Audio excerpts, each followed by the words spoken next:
رہا ہے وَلَا تَكُونُوا كَالَّذِينَ تَفَرَّقُوا. میں نے آپ کو آیت پڑھ کے سنائی تھی نا، وَاعْتَصِمُوا بِاللَّهِ جَمِيعًا وَلَا تَفَرَّقُوا. وہیں اللہ تعالیٰ کیا فرما رہا ہے؟ وَلَا تَكُونُوا كَالَّذِينَ تَفَرَّقُوا. یہاں ارشاد فرما رہا ہے اللہ تعالیٰ کہ آپس میں تفرقہ بازی اور اختلافات میں نہ پڑ جانا. جس طرح یہود و نصارہ اختلافات میں پڑ گئے اور ایک دوسرے کے ساتھ عناد اور دشمنی رائج ہو گئی. عناد کا مطلب دشمنی.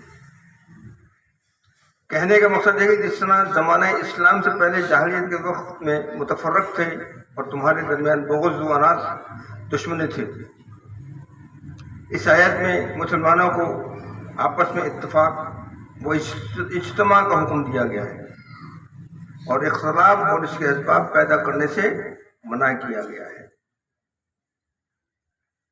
اور کی آپ نے بات کے اوپر اللہ تعالیٰ نے جو آیت فرمائی، جو بات اللہ تعالیٰ نے کہی قرآن میں، اس کو غور کیا آپ نے؟ کیا فرمایا؟ مسلمانوں کے لیے فرمایا نا. کیا فرمایا؟ فرمایا کہ آپس میں اتفاق اور اجتماع کا حکم دیا ہے، یعنی آپس میں مل جل کے رہیں اور ایک قوم بن کے رہیں. اجتماع یعنی ایک بہت بڑا اجتماع ہو آپ لوگوں کا آپس میں. جیسا ایک اجتماع ہے نا، یہ سب مل جل کے رہیں اور کوشش یہ نہیں کریں کہ جی آپس میں ایک دوسرے کے اختلاف پیدا کریں.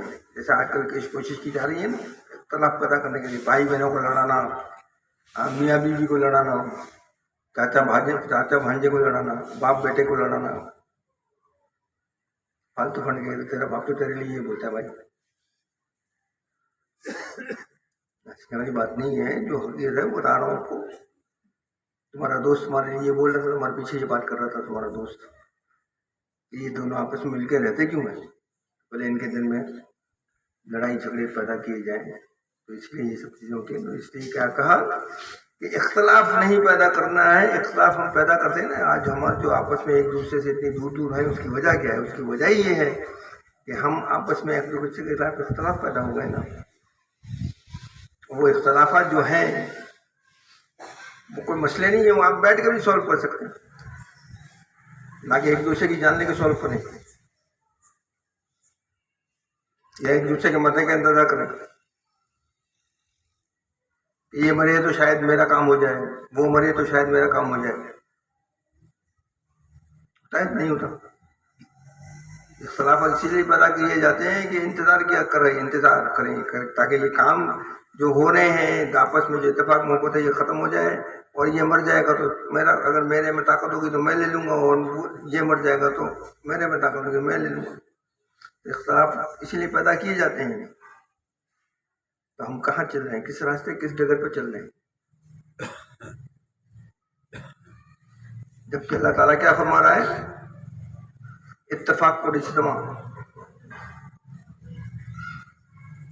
اور پھر کمال کی بات یہ ہے کہ اللہ تعالیٰ نے ہم کو یہ حکم دیا ہے کہ اگر دو بندے لڑ رہے ہوں تو ان میں آپس میں صلح کروائیں، نہ کہ ویڈیو بنائیں. برا نہیں مانا بھائی. آج تو یہی ہو رہا ہے کہ دو بندے لڑے، ان کی ویڈیو بن رہی ہے اور پھر ان کو وائرل کیا جاتا ہے سوشل میڈیا کے اوپر. تو ہم کس فکر پہ جا رہے ہیں؟ کس راستے پہ جا رہے ہیں؟ سوچیں. کبھی غور کیا آپ لوگوں نے؟ صرف مزے لینے کے لیے تھوڑی ہے. اللہ تعالیٰ نے قرآن میں صاف فرمایا، صاف بالکل. یہ جو بولتے ہیں نا ہم تو جنت میں جائیں گے، جنت میں جائیں گے، ہم تو جنت میں جائیں گے. اللہ کی جنت اتنی سستی نہیں ہے. اس کے لیے بڑی مشقت کرنی پڑے گی، تب جا کے جنت ملے گی میرے دوست. یہ سب آپ کو بیوقوف بنا رہے ہیں کہ یوں کہ یوں ہو جائے، یوں کہ یوں ہو جائے، یوں کہ یوں ہو جائے. کچھ نہیں. یہ سب اپنی نوٹے کے چکروں میں لگے ہوئے ہیں. اپنا نام چاہیے، میرا نام چاہیے کہ میں ہوں، میرے جیسا تو کوئی ہے ہی نہیں بیان بازی کرنے والا. اللہ تعالیٰ نے قرآن میں خود فرمایا ہے کہ میری جنت اتنی سستی نہیں ہے کہ جس کو اٹھا کے پھٹ کر کے اندر ڈال دوں گا. اس کے لیے بڑی مشقت کرنی پڑے گی میرے دوست. پھر تو ہم کس ڈگر پہ چل گئے؟ یہ کیا بات ہے؟ کیا فرمایا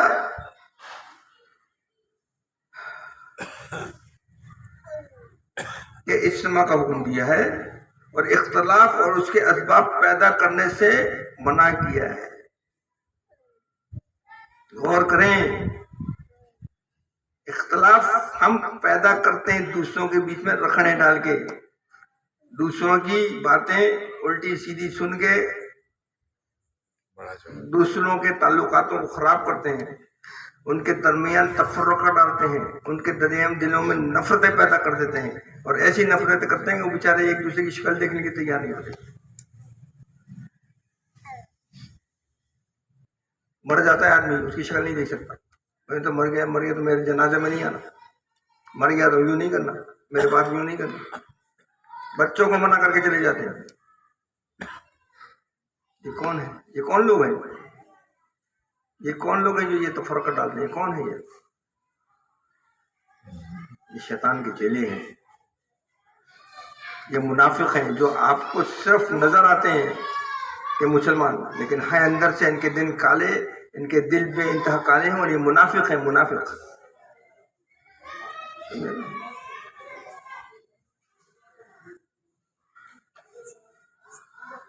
تو یہ وہ لوگ ہیں، ان سے بچیں. اور وہ بچیں گے اسی وقت جب آپ دین کو سمجھنے کی کوشش کریں گے اور دین پر چلنے کی کوشش کریں گے. اللہ تعالیٰ کے احکامات آپ صلی اللہ علیہ وسلم جو کچھ لائے ہیں ان پر عمل کریں گے، اللہ تعالیٰ کے راستے پہ چلیں گے، آپ صلی اللہ علیہ وسلم بتائے ہوئے راستے پہ چلیں گے، ان کی اتباع کریں گے، تب جا کے یہ سب چیزیں ملیں گی. ٹک ٹک ٹک ٹک ٹک ٹک کر کے پڑھ کے فائدہ نہیں ہے کچھ بھی. یہ انہوں نے تو سکھایا نا کہ قرآن پڑھ لو گے تو سب ثواب مل جائے گا. سب کو مل جائے گا، ثواب مل جائے گا. کس نے کہا نہیں ملے گا؟ ایک ثواب مل جائے گا، لیکن جب سمجھ کے پڑھو گے 10 ثواب ملیں گے، اور دیکھ کے پڑھو گے تو 70 ثواب ملیں گے. یہ نہیں بتاتے کہ اگر آپ نے وہ چیز دیکھ لی، وہ چیز سمجھ لی اور اس پر عمل کر لیا تو وہ 70 گنا زیادہ ہے اس کا ثواب. وہ صرف تمہارے لیے سارا، ہمارے لیے نہیں ہے.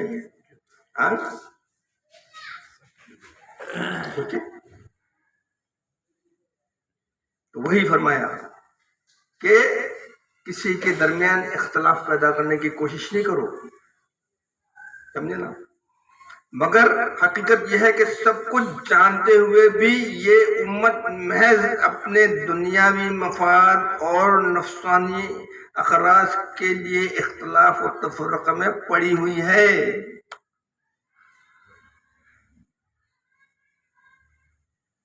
یہ سب جانتی ہے. یہ جو باتیں میں آپ کو بتا رہا ہوں یہ آپ کو معلوم ہے، لیکن اس کے باوجود بھائی بھائی کی شکل دیکھنے کے لیے تیار نہیں ہے،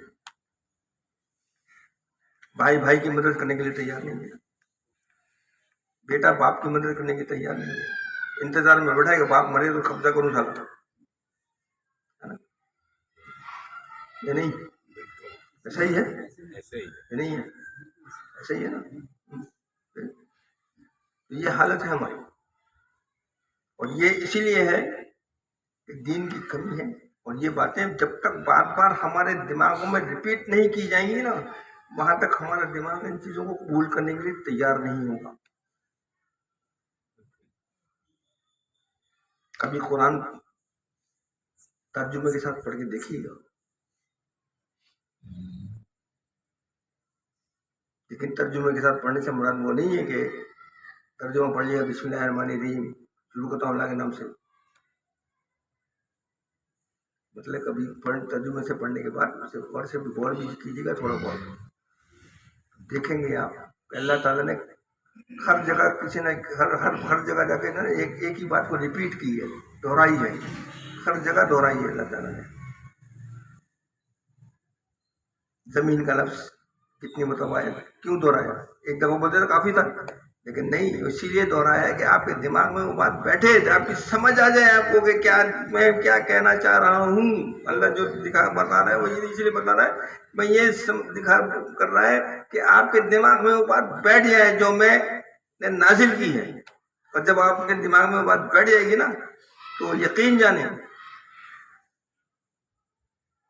اس دنیا سے آپ کو نفرت ہو جائے گی.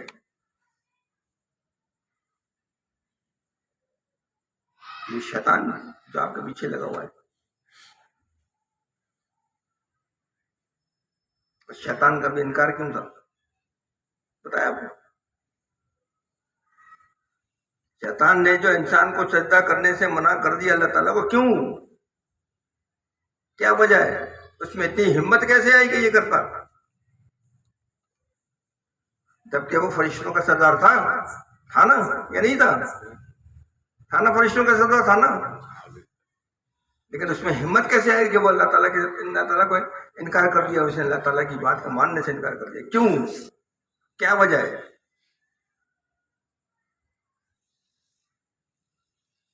وجہ معلوم ہے؟ وجہ یہ ہے کہ اگر وہ فرشتہ ہوتا نا تو انکار کا تو سوال ہی پیدا نہیں تھا. فرشتے کے پاس کوئی پاور نہیں ہے. اللہ تعالیٰ نے بول دیا یہ کرنا ہے تو کرنا ہے. روزانہ لاکھوں کروڑوں فرشتے پیدا ہوتے ہیں، ان کے اندر اللہ تعالیٰ ان کو بولتا ہے تم سجدے میں گر جاؤ. وہ قیامت تک سجدے میں رہیں گے جب تک نہیں ہوگا، اٹھیں گے ہی نہیں سجدے سے. کیوں؟ کہ ان کے پاس کسی چیز کا اختیار نہیں ہے. نہ ان کو بھوک لگتی ہے، نہ ان کو پیاس لگتی ہے، نہ ان کی بیگم کی ضرورت پڑتی ہے، نہ ان کو حاجت کی ضرورت پڑتی ہے، نہ ان کو پیسہ کمانے کی ضرورت ہے، نہ کسی چیز کی ضرورت ہے نہیں ہے نا. لیکن انسان اور جن کو تو ان سب چیزوں کی ضرورت ہے، اور اللہ تعالیٰ نے اختیار دیا ہے یہ سیدھا راستہ ہے، یہ غلط راستہ ہے. کون سے راستے پہ جانے تیرے کو؟ یہ تیرا اختیار ہے. بعد میں جب تو آئے تو میں تیرے کو پکڑ لوں گا، وہ ایک الگ بات ہے. تو اس کو اختیار تھا نا، اس لیے اس نے انکار کر دیا کہ نہیں میں تو اس سے بڑا ہوں، میں تو آگ سے پیدا کیا، میں اس کو سجدہ کیسے کروں؟ اس کو تو نے گندے نطفے سے پیدا کیا. تھا اختیار، اس لیے وہ اختیار کو اس نے کیا کیا؟ اس اختیار کو غلط استعمال کیا. سوچا سمجھا نہیں، غرور میں آ گیا نا کہ میرے جیسا تو کوئی بھی نہیں ہے. لیکن فرشتہ ہوتا تو اختیار تھا ہی نہیں. آج بھی میں ہوں مثال کے طور پر، اگر میرا بیٹا میرے کو زاہد بابا میرے کو اختیار کی بات کر دیتا تو میں کیا کر سکوں؟ اس کو اختیار ہے، عقل ہے نا. یہ دیے عقل دیے نہیں دیے، اس کو بھی دیے نا. تو اختیار اللہ شیطان نے اس لیے انکار کیا کہ اس کے پاس اختیار تھا. یہ سمجھ میں آئی بات؟ اختلاف و تفرقہ پڑی ہوئی ہے، اور اپنی عقل و ذہانت کا سارا جوہر ہر سابقہ امتوں کی طرح تعبیل و تحریف کے مکر و شغل میں ضائع کر رہی ہے. اور یہ جو سب چیزیں ہو رہی ہیں یہ کیا ہے؟ ہم کو عقل بھی دی ہے، سب دیا تھا، ہم بھی ضائع کر رہے ہیں. اپنے آپ کو سمجھتے او میرے جیسا تو کوئی ہے ہی نہیں بھائی، عقل ہے، میں تو یوں 1 منٹ کے اندر سارے کام یوں کر لیتا ہوں، فلانا کر لیتا ہوں. کیوں؟ دماغ عقل دی ہے نا، اور عقل کے ساتھ اختیارات بھی دی ہے. کون سے راستے پہ جانا ہے بھائی تیرے کو؟ تو وہی اختیار شیطان کے پاس تھا نا، تو اس نے استعمال کر لیا، کیونکہ میرے جیسا تو کوئی ہے نہیں. تبھی تو اس نے بولا نا کہ میں تیری امت کو گمراہ کروں گا. اللہ تعالیٰ بولے بھائی ٹھیک ہے کر لیں گے، لیکن جو میرے بندے ہیں وہ تو کسی حالت میں بھی ان کو غلط راستے میں نہیں جا سکے گا. تو وہی بات اللہ تعالیٰ یہاں فرما رہا ہے، وہی مطلب بات ہوئی کہ وہ کیا؟ اختیار کا غلط استعمال. اور آخر میں پھر آپ کو بتا دیتے ہیں، حضرت انس بن مالک سے روایت ہے کہ آپ صلی اللہ علیہ وسلم نے فرمایا، حضرت انس بن مالک سے روایت ہے کہ آپ صلی اللہ علیہ وسلم نے فرمایا میری امت گمراہی پر کبھی جمع نہیں ہوئی. میری امت کبھی گمراہی پر جمع نہیں ہوگی. جب تم اختلاف دیکھو تو بڑی جماعت کو لازم پکڑ لو.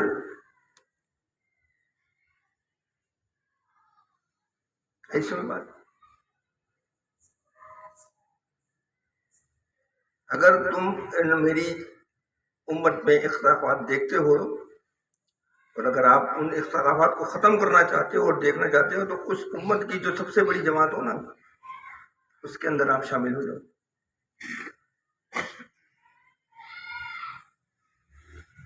آپ اس میں شامل ہو جاؤ. اس لیے اس لیے کہ تم اپنی الگ جماعت بناؤ گے تو پھر کوئی گڑبڑ ہونے کی ہے. اور وہ جماعت جس میں زیادہ تو بڑی جماعت میں شامل ہو جاؤ گے تو وہ پھر ایک راستے پہ چل رہے نا، زیادہ بڑھتی چلی جائے گی. اگر یہ سب چیزیں سسٹم ختم ہو جائے، ایک ہونے جی جماعت اسلامی، ایک ہونے جی کھری پکڑی ہے تو یہ لال پکڑی ہے تو کالی پیڑی ہے تو فلانا ہے تو بغیر ہے، یہ سب اگر یہ ان میں سے لوگ نکل کے جس جماعت کے اندر زیادہ لوگ ہیں ایسے آنا شروع کر پہ کیا ہوگا؟ سب ایک جگہ جمع ہو جائیں گے نا، ایک ہی جھنڈے کے تلے جمع ہوں گے نہیں ہوں گے؟ تو یہ راستہ بھی بتا دیا کہ اگر تم بھٹک رہے ہو نا تو کسی بڑی جماعت میں شامل ہو جانا، تم صحیح راستے پہ آہستہ آہستہ آ جاؤ گے خود بخود. سمجھے نا؟ ابن ماجہ کی حدیث ہے یہ. دعوت اولین دعوت الی الخیر، دعوت اولین دعوت الی الخیر ہے. یہی سب بات، دعوت اولین دعوت الی الخیر ہے. یہ بات واضح ہے کہ سب سے بڑا خیر یہ قرآن ہے. اگر آپ اس پہ چلیں گے تو ہی صحیح راستہ پائیں گے، لیکن بغیر سوچے سمجھے اگر اسے پڑھیں گے تو پھر تو نہیں ملنا گا جب تک اس کو سمجھنے کی کوشش نہیں کریں گے. اور اللہ تعالیٰ نے اسی لیے قرآن میں کیا فرمایا، ترجمہ بتا دیتا ہوں کہ ہم نے اسی لیے اس قرآن کو تمہارے کو سمجھنے کے لیے آسان کر دیا. یہ جو مولوی بولتے ہیں نا کہ تمہارے سمجھنے کی، اپنا حلوہ مانڈا تیار کرنے کے لیے بولتے ہیں، کیونکہ ان کا حلوہ مانڈا سال مر جائے گا. ورنہ اللہ تعالیٰ نے قرآن میں خود بولا ہے کہ ہم نے قرآن تمہارے لیے بہت آسان کر دیا، لیکن تم سمجھنے کی کوشش کرو گے تب. بل ہو قرآن مجید فی لوح محفوظ، ہم نے تمہارے لیے قرآن ایسا آخر دعوانا ان الحمد للہ رب العالمین. اللہ تعالیٰ ہمیں ہدایت عطا کرے، اس کو سنا، اس کو سمجھنے کی، اس کو اپنے دماغ میں خاص طور پر رکھنے کی اور دوسروں تک پہنچانے کی توفیق کر پائیں، اور ان تمام چیزوں میں اللہ تعالیٰ ہمیں عمل کرنے کی توفیق عطا فرمائے. اللہ مبارک علیہ. اللہ حافظ.